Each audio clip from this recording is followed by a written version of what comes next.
Tonight on CTV News, we have reactions from an arrest over the weekend that sparked a social media conversation.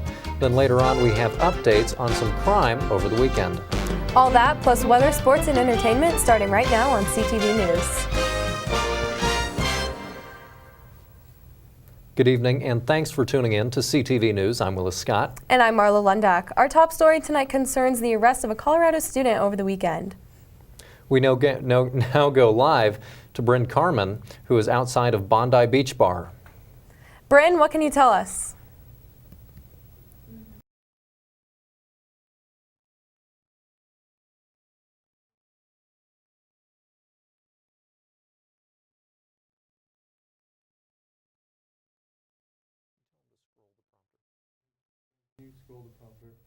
Was slammed to the ground by a male police officer.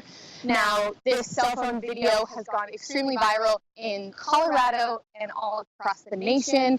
Police say the officer's body cam video will be released to the public once the investigation is complete. No details tonight on when that investigation is expected to happen. Now, in response to the video, community members are planning on having a rally next Tuesday, April 18th at the Fort Collins City Council. Live in Old Town Fort Collins, Bryn Carmen, CTV News. Thanks, Bryn. Since this happened in our own backyard, we went onto the CSU Plaza to get reactions from students.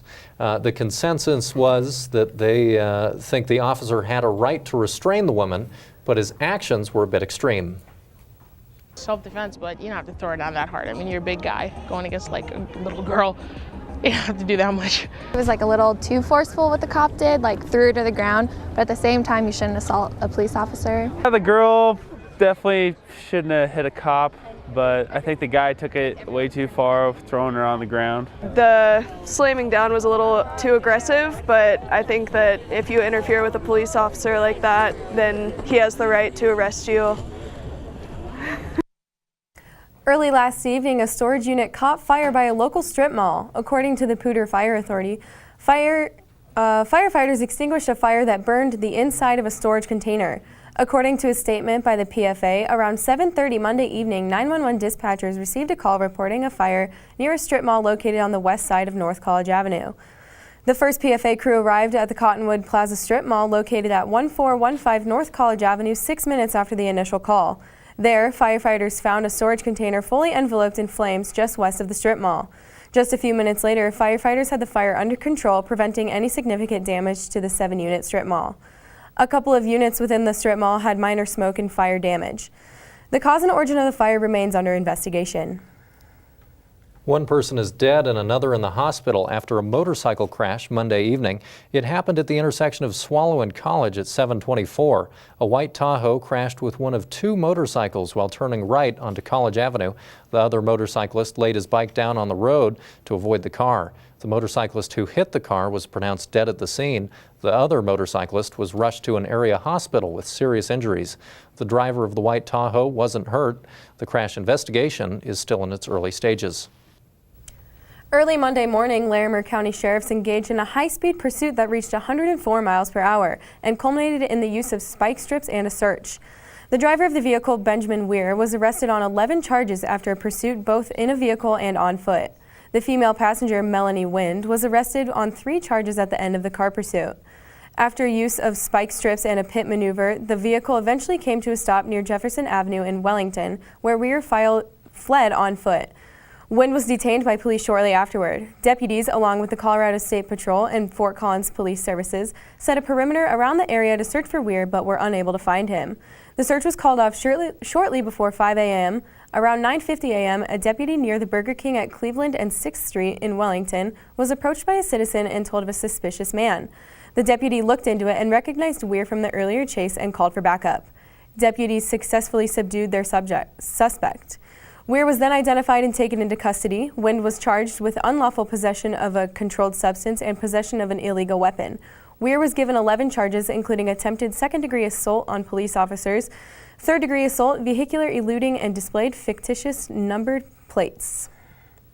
The Fort Collins Police Department identified and arrested a Poudre School District student who was responsible for a clown hoax last fall. On September 28, 2016, the police department was notified of a violent clown threat on social media.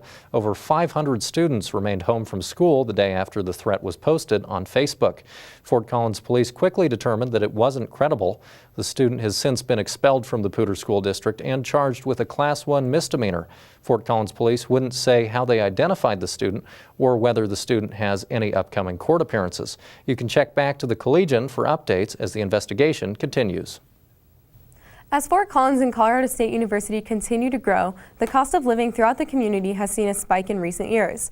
According to the Coloradoan, existing home sales for the month of May have jumped for the third straight month.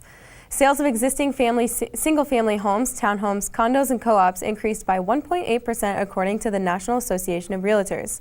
This has become an issue in the hands of Colorado State more recently due to the difficulty of finding affordable housing for employees and staff of the university.